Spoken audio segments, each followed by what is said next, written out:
দাও। আমার যখন দোয়া করো আল্লাহ তাআলা কবরে আযাব বন্ধ করে না। আল্লাহর পয়গম্বর বড় চিন্তার মধ্যে পড়ে গেল, কারণ আমি নবী যদি আল্লাহর কাছে দোয়া করি দোয়া ফেরত দেয় না, কি ব্যাপার, কেন আমার দোয়া আল্লাহ তাআলা কবুল করে না? আবার মায়ার নবী মালিকের কাছে দোয়া করে দেয়, আয় আল্লাহ এই কবরে আযাব বন্ধ করে দাও। কিন্তু তিনবার দোয়া করার পর কবরের আযাব বন্ধ হয় না। আল্লাহ নবী সাহাবীদেরকে ডাক দিয়া বলে, ও সাহাবায়ে কেরাম শুনো, এই কবরের মধ্যে কার আপনজন শায়িত, তার কবরের পাশে যে সে যাইয়া দাঁড়াও। ভাই কেউ যাইয়া কবরের পাশে দাঁড়ায় আর বলে, পয়গম্বর এই কবরের মধ্যে আমার ভাই শায়িত আছে। কেউ আওয়াজ দিয়া বলে, নবী এই কবরের মধ্যে আমার মা ঘুমানো। আবার কেউ বলে, পয়গম্বর এই কবরের মধ্যে আমার বাবা ঘুমানো। কিন্তু যেই কবরের মধ্যে আযাব হয় ওই কবরের পাশে দাঁড়ানোর মতো কেউ নাই। আল্লাহর নবী আওয়াজ দিয়া বলে, সাহাবীরা শুনো, এই কবরটা কার? এই কবরের আপনজন দুনিয়ায় কেউ বেঁচে আছে কিনা বলো। সাহাবীরা ডাক দিয়া বলে, পয়গম্বর একমাত্র তার মা বুড়ি মানুষ, তিনি বেঁচে আছে, আর কেউ বেঁচে নাই। আল্লাহর নবী বলে, ও সাহাবায়ে কেরাম তার মাকে এই জায়গার মধ্যে হাজির করে দাও। আল্লাহর নবীর কথা শোনার পর সাহাবীরা বলে, নবী আমার তার মা বড় অসুস্থ, কেমন করে এই জায়গায় আনবো? আল্লাহর নবী বলেন, কষ্ট হলেও আস্তে আস্তে এই জায়গায় হাজির করে দাও। মায়ার নবীর সামনে বুড়ি মাকে হাজির করা হয়। আল্লাহর নবী ডাক দিয়ে বলে, বুড়ি মা এই কবরটা কার বলো। বুড়ি মা ডাক দিয়া বলে, পয়গম্বর এই কবরটা হলো আমি পেটে ধারণ করেছি আমার সন্তানের কবর। আল্লাহর নবী ডাক দিয়া বলে, বুড়ি মা তোমার সন্তানের কবরের মধ্যে আযাব হইতেছে। বুড়ি মহিলা কথা শোনার পর মুস্কি হেসে দিয়েছে। আল্লাহর নবী আওয়াজ দিয়ে বলে, বুড়ি মা তোমার সন্তানের কবরে আযাব, এই কথা শোনার পর কেন তুমি হেসে দিলা? কেন কোন মা সন্তানের মুসিবতের কথা শুনে হাসতে পারে না? মায়ের দিলের মধ্যে আল্লাহ এত মায়া ঢেলে দিয়েছে। এ বুড়ি মা কেন তুমি হেসে দিয়েছো বলো। ওই বুড়ি মা ডাক দিয়া বলে, পয়গম্বর আমি আল্লাহর কাছে আমার সন্তানের জন্য বদদোয়া করেছিলাম, ও দয়ার মালিক আমার সন্তানের জন্য আমি তোমার কাছে বিচার দিলাম। কোন নবী দোয়া করলো দোয়া কবুল করবা না, কোন ওলি দোয়া করলো তুমি দোয়া কবুল করবা না, তোমার কোন খাঁটি বান্দাও যদি দোয়া করে দোয়া কবুল করবা না। ও পয়গম্বর এই জন্য আপনি নবী হইয়া দোয়া করেছেন, কিন্তু আমার আল্লাহ দোয়া কবুল করে না। মার দোয়ার পাওয়ার কেমন দেখছে? মা বদদোয়া দিছে তো নবী দোয়া করতেছে, তারপর আল্লাহ দোয়া কবুল করে। আরে আল্লাহর বান্দা, আল্লাহর নবী ডাক দিয়ে বলে, বুড়ি মা এমন কি অন্যায় করেছে বলো। বুড়ি মহিলা ডাক দেয়া বলে, পয়গম্বর আমার সন্তান বিবির কথা শুনে আমাকে আমাকে ধমক দিয়েছে। ও নবী আমার শুধু তাই নয়, একদিন হাত দিয়া আমার গায়ের মধ্যে আঘাত করেছে। ওই দিন আমার দিলের মধ্যে এমন কষ্ট লেগে গেছে, আমি মালিকের কাছে বিচারটা দিয়েছিলাম, আল্লাহ দুনিয়ার জমিনের মধ্যে আমার চোখের সামনে কষ্ট দিও না, কারণ আমি মা হইয়া সইতে পারবো না। তবে মৃত্যুর পরে কবরে তুমি শাস্তি দিও, জাহান্নামের মধ্যে শাস্তি দিও। ও নবী আমার আমি আল্লাহর কাছে বিচারটা দিলাম, এই জন্য হেসে দিলাম, আমার বদদোয়া আল্লাহ তাআলা কবুল কইরা ফেলাইছে। মায়া নবী ডাক দিয়ে কয়ে, বুড়ি মা তোমার সন্তানকে মাফ করে দাও। বুড়ি মহিলা ডাক দিয়ে বলে, পয়গম্বর না না, আমার সন্তানকে আমি মাফ করতে পারবো না, এমন কথা আপনি আমাকে বলবেন না। আল্লাহ নবী ডাক দেয়া বলে সাহাবায়ে কেরাম কিছু লাকড়ি একত্রিত করাও। ও সাহাবায়ে কেরাম, আল্লাহর পয়গম্বর এত বারবার বলার পর তারপরও বুড়িমা যখন ক্ষমা করল না সন্তানকে, নবী বুঝা ফেলাইছে এই বুড়ি মহিলার দিলের মধ্যে বড় কষ্ট লাগে গেছে, এই বুড়ি মহিলা তার সন্তানকে মাফ করবে না। এমন সময় আল্লাহর কাছে পয়গম্বর আবার দোয়া করে দিল, আল্লাহ এই বুড়ি মহিলার অন্তরে চক্ষু খুলে দাও, এই চক্ষু দিয়া ওই তার ছেলের কবরে আযাব যেন দেখতে পায়। আল্লাহর নবী দোয়া করার পর মালিক দোয়া কবুল কইরা ফেলাইছে, বুড়ি মহিলার অন্তরে চক্ষু খুলে যায়। বুড়ি মহিলা হঠাৎ করে ওই সন্তানের কবরের মধ্যে জাহান্নামের আগুন দুইটা চোখে দেখার পরে চিৎকার মেরে জমিনের মধ্যে পড়ে গেল আর কান্না করে আর বলে, পয়গম্বর আমার ছেলের জন্য আল্লাহর কাছে একটু দোয়া করে দেন, আল্লাহ তাআলা যেন আমার ছেলেকে ক্ষমা করে দেয়। মায়ের নবী ডাক দেয়া বলে, বুড়ি মা আগে তোমার সন্তানকে তুমি মাফ করে দাও। বুড়ি মহিলা বলে, নবী আমার আপনাকে সাক্ষী রেখে আমি বললাম আমার সন্তানের উপর আমার কোনো কষ্ট নাই, আমার সন্তানকে আমি মাফ করে দিলাম, আল্লাহ যেন আমার সন্তানকে ক্ষমা করে দেয়। সাথে সাথে যখন বুড়ি মহিলা তার সন্তানকে ক্ষমা করে দিল, আল্লাহ তাআলা সাথে সাথে ওই বান্দার কবরে আযাব বন্ধ করে দেয়। এই জন্য মা বাবার কাছ থেকে দোয়া লইবেন, জীবন বন্ধ হয়ে যাবে। নবীর সাহাবী আবু হুরায়রা কালিমা পরে মুসলমান হয়ে গেছে। মা বারবার মারধর করে, আবু হুরায়রা নবীর কাছে যেতে পারবা না। আবু হুরায়রা ডাক দিয়া বলে, মা দুইটা চক্ষু দিয়া যতক্ষণ পর্যন্ত আমি নবীকে না দেখি আমার কাছে ভালো লাগে না। আবু হুরায়রার মা মারধর করলো আর ডাক দিয়ে বলে, আবু হুরায়রা শুনো, নবীর দরবারে তুমি যেতে পারবা না। আবু হুরায়রা পিঠের মধ্যে দাগ পড়ে গেল, কান্না করতে করতে আবার মায়ের নবীর হুজরার সামনে দাঁড়িয়ে গেছে। আল্লাহর পয়গম্বর নজর করে দেখে আবু হুরায়রার চোখ বেয়ে বেয়ে পানির ফোঁটা জমিনের মধ্যে পড়তেছে। আল্লাহর নবী ডাক দিয়ে বলে, আবু হুরায়রা কেন তুমি কান্না করো, কি হয়েছে বলো। আবু হুরায়রা ডাক দিয়া বলে, পয়গম্বর আমার মা আমাকে মারধর করেছে, আপনার কাছে আসি এই জন্য। নবী ডাক দিয়া কয়, আবু হুরায়রা তাহলে কি তুমি তোমার মায়ের নামের বিচার নিয়ে আমার কাছে আসছো? আবু হুরায়রা বলে, না আমার মায়ের বিচার নিয়ে আসি নাই। ও পয়গম্বর এই জন্য আপনার কাছে হাজির হয়ে গেলাম, আমি জানি আপনি নবী যখন আল্লাহর কাছে দোয়া করেন আল্লাহ তাআলা আপনার দোয়া খালি ফেরত দেয় না, আপনি তো আমার মায়ের জন্য দোয়া করে দেন, আল্লাহ তাআলা যেন আমার মাকে হেদায়েতের মালা পরাইয়া দেয়। এরে আল্লাহর বান্দা, মায়ার নবী আল্লাহর কাছে হাত বাড়াইয়া দোয়া করে আর বলে, মালিক আবু হুরায়রা মাকে হেদায়েতের মালা পরাও। আবু হুরায়রা তাড়াতাড়ি পাগলের মতো হইয়া বাড়ির দিকে দৌড়ায়। হঠাৎ করে একজন সাহাবী জামা টেনে ধরলো আর ডাক দিয়ে বলে, আবু হুরায়রা কেন পাগলের মতো বাড়ির দিকে দৌড়াও, বলো তোমার কোন বিপদ হয়ে গেলে বলো। আবু হুরায়রা ডাক দিয়ে বলে, তাড়াতাড়ি আমাকে ছেড়ে দাও, আমার কোন বিপদ হয় নাই, মুসিবত হয় নাই। ওই সাহাবী ডাক দিয়ে বলে, তবে কেন পাগলের মতো দৌড়াও? আবু হুরায়রা ডাক দিয়ে বলে, আমার নবী আমার মায়ের জন্য আল্লাহর কাছে দোয়া করতেছে, আমি পরীক্ষা করে দেখবো আগে আমার নবীর দোয়া আল্লাহ কবুল কইরা আমার মাকে হেদায়েতের মালা পরায়, না আগে আমি বাড়িতে যাইয়া পৌঁছাই?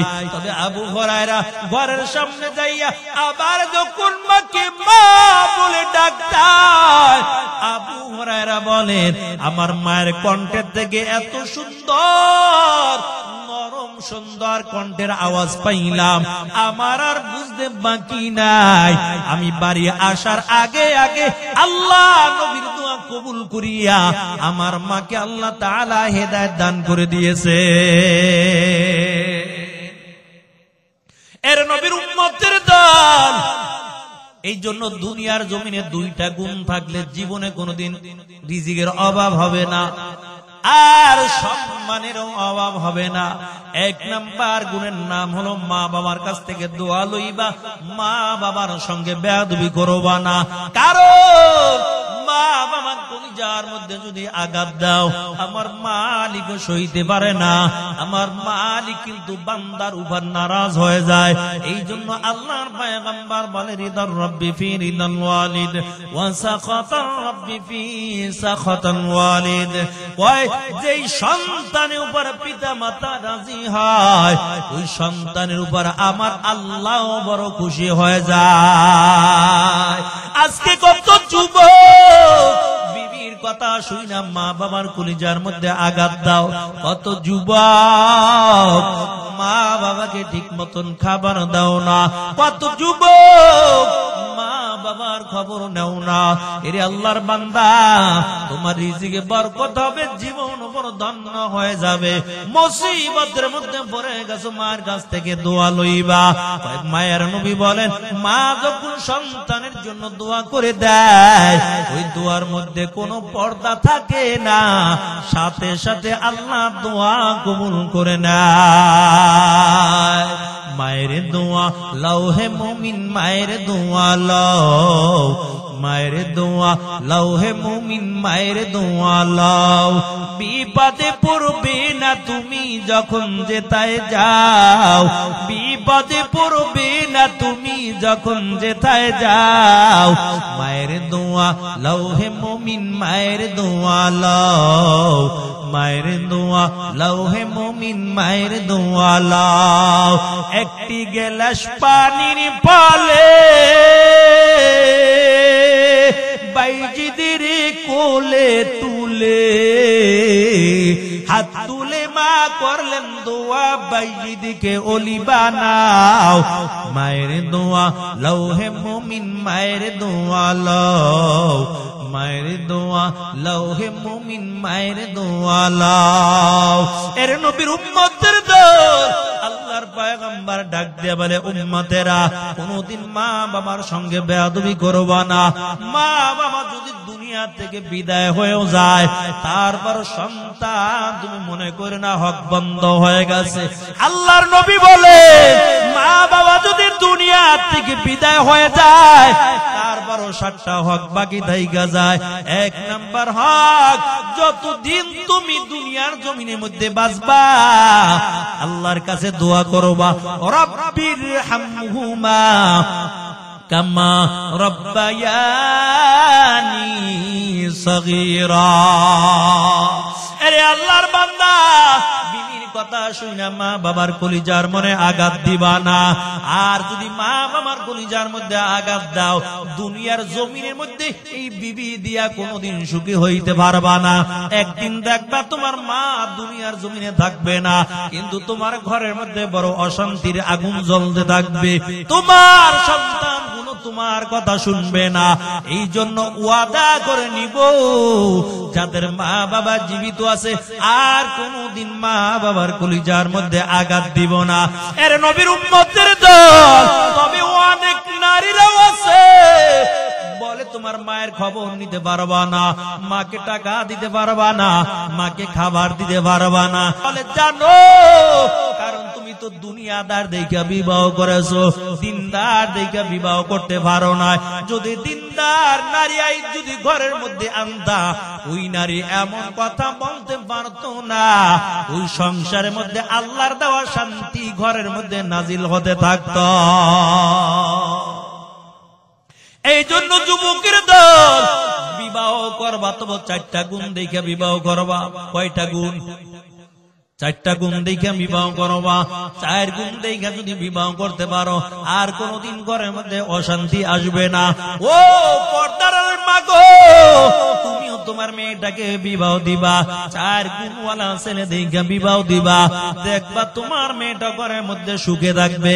আর যুবক তুমিও যদি বিবাহ করো 4 গুণওয়ালা দেখে বিবাহ করবা, কোনদিন ঘরের মধ্যে অশান্তি আসবে না। শান্তির জন্য মাজারেও যাওয়া লাগবে না, শান্তির জন্য বড় হুজুরের কাছে দোয়া চাওয়া লাগবে না। আল্লাহর দেওয়া শান্তি তোমার ঘরের মধ্যে নাজিল হতে থাকবে। পয়গম্বর সুলাইমান এই জন্য যখন বিবাহ করার বয়স হয়ে গেল, আল্লাহর পয়গম্বর সুলাইমান রাজ্যের মধ্যে ঘোষণা দিয়া দেয় 4 গুণওয়ালা মেয়ে বিবাহ করতে চাই। যেই মেয়েটার মধ্যে 4টা গুণ থাকবে তাকে সুলাইমান পয়গম্বর বিবাহ করবে। তবে 2 গুণওয়ালা মেয়ে পায়, 3 গুণওয়ালা মেয়ে পায়, 4 গুণওয়ালা মেয়ে পায় না। আর সুলাইমান পয়গম্বর বিবাহ করতে পারে না। ঘোষণাটা রাজ্যের আনাচে কানাচে ছড়িয়ে যায়। এরে আল্লাহর বান্দা, ওই রাজ্যের মধ্যে একদল লোক ছিল নদীর মধ্যে মাছ ধরে ধরে জীবনটা চালাইতো। জেলের কানের মধ্যে সংবাদ চলে যায়। জেলেটা চিন্তা করলো, আমার তো কপাল বড় ভালো, আর বুঝিয়া নদীর মধ্যে মাছ ধরা লাগবে না, কারণ আমার মেয়েটার মধ্যে আল্লাহ 4টা গুণ দান করেছে। আমার মেয়েটা যদি সুলাইমানের কাছে বিবাহ দিতে পারি আর কোনদিন নদীর মধ্যে মাছ ধরা লাগবে না। তবে বাড়ির মধ্যে যাওয়ার পর বিবির সঙ্গে পরামর্শ করলো, রে বিবি, সুলাইমান নবী 4 গুণওয়ালা মেয়ে বিবাহ করতে চায়, আমার মেয়েটাও সুলাইমানের কাছে বিবাহ দিতে চাই। জেলের বিবি ডাক দেয়া কয়, স্বামী আমার, না না, এটা কোনদিন সুলাইমান পয়গম্বর মেনে নেবে না। তার একমাত্র কারণ সুলাইমানকে আল্লাহ তাআলা তামাম দুনিয়ার বাদশাহী দান করেছে। আমরা তো বড় গরিব, নদীর মধ্যে মাছ ধরে ধরে জীবনটা চালাই, এটা কোনদিন সুলাইমান পয়গম্বর মেনে নেবে না। কিন্তু জেলে চিন্তা করলো, বিবি আসলে তো কথা সত্য, কারণ আমরা গরিব মানুষ, দরকার নাই, যেমনি আছি ভালোই আছি। কিন্তু আওয়াজ যখন মেয়ের কানের মধ্যে চলে যায়, মেয়েটা ডাক দিয়া বলে, মা কোনো চিন্তা করা লাগবে না, আমি সুলাইমানের কাছে বিয়ার প্রস্তাবটা পাঠাইবো। যে আল্লাহ সুলাইমানকে টাকার মালিক বানাইলো, ওই আল্লাহ যদি চায় সুলাইমানের বিবি হিসাবেও আমাকে কবুল করে নিতে পারে। এর নবীর উম্মতের দল মেয়েটা চিঠি লেখা সুলাইমানের কাছে দেয়, ও পয়গম্বর, আপনি 4 গুণওয়ালা মেয়ে বিবাহ করতে চেয়েছেন, তবে আমার মধ্যেও 4টা গুণ রয়েছে। তবে পয়গম্বর, আপনি যদি চান আমাকে বিবি বানাইতে পারেন, দুনিয়ার কোন লোভ লালসায় পড়ে আপনার বিবি হতে চাই না। একমাত্র কারণ পরকালে আমি আল্লাহর সামনে যেন একজন নবীর স্ত্রী হইয়া যেন মালিকের সামনে দাঁড়াতে পারি। সুলাইমান পয়গম্বর চিঠি পেয়ে গেল, সকল মন্ত্রীদেরকে ডাকলো, আসো 4 গুণওয়ালা মেয়ে পাইলাম, দেখো মেয়েটার বাড়ি কই, মেয়েটার ঘর কই, এই মেয়েটাকে আমি বিবাহ করতে চাই। একজন মন্ত্রী দাঁড়াইয়া বলে, বাদশাহ মহারাজ, যদিও মেয়েটার মধ্যে 4টা গুণ আছে, তবে মেয়েকে আপনি বিবাহ করতে পারবেন না। সুলাইমান পয়গম্বর ডাক দিয়ে বলে, কেন? ওই মন্ত্রী ডাক দিয়ে বলে, বাদশাহ মহারাজ, কেমন করে বিবাহ করবে? কারণ এই মেয়েটার বাবা তো গরিব মানুষ, নদীর মধ্যে মাছ ধরে ধরে জীবনটা চালায়, এটা কোনদিন সম্ভব না। মানুষগুলো আরো বলবে যে সুলাইমান পয়গম্বর একটা জেলের মেয়েকে বিবাহ করেছে। সুলাইমান নবী চিন্তা করলো, আসলে তো কথা সত্য। এই চিন্তা করে বিয়ার প্রস্তাবের চিঠিটা ছিঁড়ে টুকরা টুকরা করে জমিনের মধ্যে ফালাইয়া দেয়। আল্লাহর কাছে কাজটা বড় পছন্দ হয়, আল্লাহ ডাক দেয়া বলে পয়গম্বর সুলাইমান কেন আপনি এমন কাজটা করলেন? ধনীও তো আমি আপনাকে বানাইলাম, টাকার মালিক তো আপনাকে আমি বানাইলাম, আর ওই বান্দিকে গরিব বানাইলাম আমি আল্লাহ। তবে কেন আপনার ভিতরে এমন ভাব চলে আসলো? ওদিক থেকে মেয়ের কানের মধ্যে যখন সংবাদটা চলে গেল, মেয়েটাও 2 রাকাত নামাজ আদায় করার পর মালিকের কাছে কান্না করে আর বলে আল্লাহ, সুলাইমান নবী আমি গরিব দেখে বিবাহ করতে রাজি হয় নাই, আমার প্রস্তাবের সিঁড়িটা রাগ করে ছিঁড়ে টুকরা টুকরা করে জমিনের মধ্যে ফালাইয়া দেয়। আয় আল্লাহ, তোমার কাছে আমি বিচার দিলাম, ওই সুলাইমানকে গরিব বানাইয়া আমাকে টাকার মালিক বানাইয়া সুলাইমানের বিবি হিসাবে তুমি কবুল করে নাও। আল্লাহ দোয়াটা কবুল করেছে। এরে আল্লাহর বান্দা, তবে সুলাইমান পয়গম্বর উপর আল্লাহর পরীক্ষা শুরু হয়ে গেল। কেমন পরীক্ষা শুরু হয়ে গেল? এক এক নবীকে আল্লাহ তাআলা এক এক ধরনের মুজিজা দান করেছিল। সুলাইমান নবীর মুজিজা হলো হাতের মধ্যে আংটি। এই মুজিজা থাকার কারণে, আংটি থাকার কারণে জিনটাও পরিপূর্ণ সব সুলাইমানের কথা অনুযায়ী চলত। আর মুফাসসিরিন কিরাম বলেন আমাদের নবীকে আল্লাহ একটার দুইটা মুজিজা দান করে নাই, কমপক্ষে 1000 মুজিজা আমাদের নবীকে আল্লাহ দান করেছে। সুলাইমান নবীর আংটির উপর পরীক্ষা শুরু হয়ে গেল। আল্লাহ কিছু হুকুম জারি করে দিল, ও পয়গম্বর আংটি নিয়ে ওয়াশরুমে যেতে পারবেন না। বিশেষ বিশেষ হুকুম আল্লাহ তাআলা জারি করাইয়া দেয়।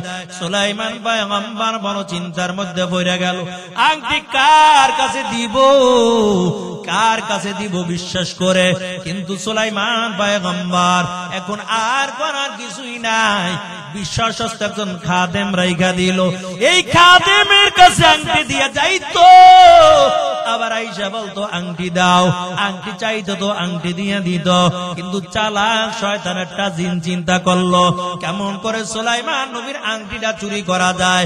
কারণ আংটি যদি চুরি করা যায় সুলাইমান নবীর কোনো ক্ষমতা থাকবে না, সব ক্ষমতার মালিক আমি নিজে হয়ে যাব। তবে সুলাইমান যখন খাদেমের কাছে আংটি দিয়া যাবে, আমি সুলাইমানের আকৃতি ধইরা তার ভরে আংটি আনবো। এরে আল্লাহর বান্দা, সুলাইমান পয়গম্বর খাদেমের কাছে আংটি দিয়া চলে গেল। ওই চালাক শয়তান জিনটা পুরা সুলাইমানের আকৃতি ধইরা খাদেম রেখে খাদেম আংটি দাও। আংটি চাইছে তো সুলাইমান মনে কইরা আংটিটা দিয়া দিস। আংটিটা হাতের মধ্যে নেওয়ার পর ওই চালাক শয়তান জিনটা ডাক দিয়া বলে, খাদেম তোমাকে একটা কথা বলি, আর আমার সঙ্গে তোমার থাকা লাগবে না, যাও যাও। তবে একটা সংবাদ জানাইয়া দেই, এই রাজ্যের মধ্যে কিন্তু একজন নকুল সুলাইমান আছে, আর যেই জায়গায় পাইবা ওই জায়গায় ভালো করে সাইজ করবা, নাইলে ভেজাল লাইগা যাবে। আমি আংটি নিয়ে আমি রাজ সিংহাসনের দিকে চলে গেলাম। আংটি নিয়ে রাজ সিংহাসনের মধ্যে বসে গেল। এখন আংটি হলো চালাক শয়তান জিনের হাতে, সবাই এখন তার কথাই শুনে। কিন্তু সিংহাসনের মধ্যে বসার পর আবার একটা ঘোষণা দিয়ে দিল, ও রাজ্যের মানুষ শুনো, এ রাজ্যের মধ্যে কিন্তু একজন নকুল সুলাইমান আছে, দেখতে কিন্তু আমার মতন দেখা যায়, ওরে যেই জায়গায় পাইবা ওই জায়গায় ভালো কইরা সাইজ করবা। এরে আল্লাহর বান্দা, সুলাইমান পয়গম্বর সফর থেকে আইসা খাদেম রেখায় খাদেম আংটি দাও। খাদেম কয় কি আংটি দিব, তুমি কে? আমি তো সুলাইমান ছিল না। ও তাহলে তুমি বুঝি নকল সুলাইমান, আমার ধোঁকা দিতে আইছো, আমার ধোঁকা দিতে পারবা না। সুলাইমান আংটি নিয়ে সুলাইমান রাজ সিংহাসনে বসে গেছে। এর নবীর উম্মতের দল ওদিক থেকে সুলাইমান পয়গম্বর কাহারে সর্বনাশ হয়ে গেল। তাড়াতাড়ি রাজ সিংহাসনের দিকে দৌড়ায়, নজর করে দেখতে পায় চালাক শয়তান একটা জিন হাতের মধ্যে আংটি নিয়ে তারপর রাজত্ব চালায়। কিন্তু সুলাইমান পয়গম্বর যখন রাজ দরবারের কাছে চলে গেল, ওই চালাক শয়তান জিনটা ডাক দেয়া কয়, দেখ নকল সুলাইমান আছে, ওরে ভালো কইরা সাইজ কইরা হাতে পায়ে বাইদা শত শত মাইল দূরে ফালাইয়া দাও। আঙ্গি এখন যিনি শয়তানে আপনি সবাই এখন তার কথাই শুনতেছে। সুলাইমান পয়গম্বরের হাতে পায়ে রশি লাগাইয়া শত শত দূরে বলাইয়া দেয়। ওই জেলে মাছ ধরে যখন বাড়ির দিকে রওনা হয়, হঠাৎ করে নজর করে দেখতে পায় এত সুন্দর ফুটফুটে চেহারা অধিকারী একটা যুবক এমন অবস্থায় রাস্তার কিনারায় পড়ে আছে। জেলে ডাক দিয়ে বলে, যুবক কোথায় তোমার বাড়ি, কোথায় তোমার ঘর, এমন অবস্থাটা কেন বলো। জেলের কথা শোনার পর সুলাইমান পয়গম্বর চিন্তা করলো, এখন নামের পরিচয় দেওয়া যাবে না যে আমি সুলাইমান, কারণ রাজ্যের সবাই জানে এখন আমি নকল সুলাইমান। নামটা গোপন রাইখা সুলাইমান নবী ডাক দেয়া করে, ভাই আমি বড় অসুস্থ, তবে তোমার যদি মনে চায় বাড়িতে নিয়ে একটু সেবা যত্ন করে আমাকে সুস্থ করে দাও। জেলে সুলাইমান পয়গম্বরকে নিয়ে বাড়ি চলে গেল। সেবা যত্ন করার পর সুলাইমান নবী সুস্থ হয়ে গেল। একদিন জেলে ডাক দিয়ে বলে, যুবক তবে কোথায় তোমার বাড়ি, কোথায় তোমার ঘর, আমার কিছুই জানা নাই। তবে শুনো, তুমি যদি চাও আমার সঙ্গে মাছ ধরতে নদীর মধ্যে যেতে পারো, কারণ আমি গরিব মানুষ, নদীর মধ্যে মাছ ধরে ধরে জীবনটা চালাই। সুলাইমান পয়গম্বর চিন্তা করলো যাওয়ার আর কোনো জায়গা নাই, মাছ ধরার জন্য রাজি হয়ে গেল। তবে সুলাইমান নবী যখন মাছ ধরার জন্য নদীর মধ্যে চলে যায়, আল্লাহর কি কুদরত, অন্য দিনের তুলনায় ওদিন ডবল মাছ পেয়ে যায়। মাছগুলো ভাইয়া এবার জেলে খুশি হয়ে গেছে, বাড়িতে আইয়া চিন্তা করতেছে, কিরে এই ছেলের কপাল তো খুব ভালো। ওদিক থেকে মেয়েটা প্রতি রাত্রে আল্লাহর কাছে দোয়া করে আর বলে, মালিক ওই সুলাইমানকে গরিব বানাইয়া আমাকে টাকার মালিক বানাইয়া তারপরে সুলাইমানের বিবি হিসাবে কবুল কইরা নাও। আল্লাহ তো মেয়েটার দোয়া কবুল কইরা ফেলাইছে। এরে আল্লাহর বান্দা আবার দ্বিতীয় দিন মাছ ধরার জন্য চলে গেল। দ্বিতীয় দিন আবার অনেক মাছ পেয়ে গেল। এমন করে সপ্তাহ চলে গেল, মাস চলে গেল, প্রায় বছরের কাছাকাছি হয়ে গেল। একদিন জেলে ডাক দিয়ে বলে, যুবক তবে তোমার নামটা আমি জানি না, কোথায় বাড়ি কোথায় ঘর আমার জানা নাই, তবে আমার দিলের মধ্যে বড় একটা আশা, আমি একটা কথা বলতে চাই, বলো আমার কথা রাখবা কিনা। সুলাইমান পয়গম্বর ডাক দিয়া বলে, কি বলতে চাও বলো। ওদিক থেকে জেলে ডাক দিয়া কয়, যুবক আমার যে সুন্দরী রূপসী একটা মেয়ে আছে, বলো দেখছো কিনা। সুলাইমান নবী ডাক দিয়া কয়, না না, কোনদিন তার কণ্ঠের আওয়াজও পাই নাই।